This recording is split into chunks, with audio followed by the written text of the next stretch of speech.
所以咱来去新竹的北部，新竹北部春夏秋冬一年四季拢有无共款的风景，配合节庆拢会办侪活动。那这活动嘛拢有用影像甲记录落来，这影像即嘛当地进行展览，要互大家看到北部一年四季的水，嘛看到客家庄的传统和创新。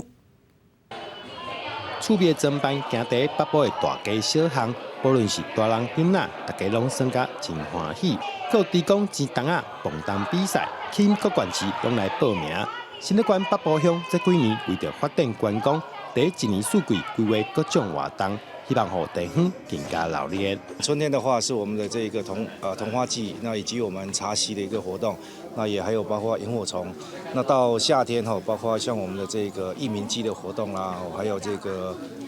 戏人谱，以及我们的北埔鬼怪采集活动等等像这一系列都可以呈现我们北埔各季节的一个特色文化。这几年各地拢在杀地方创新，希望让地方更加发展，专家提醒大家应该找出家己地方文化，结合地理特色以及人文风情，用创新的角度来发展。地方的产业里面，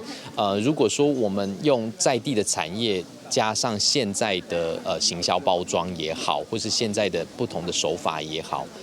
才能把我们在地的特色或是在地的故事，慢慢的带出去。比如说外地人，他到你这个地方来观光或来参访，他要看的也是要看你在地的东西，他不会想说，比如说我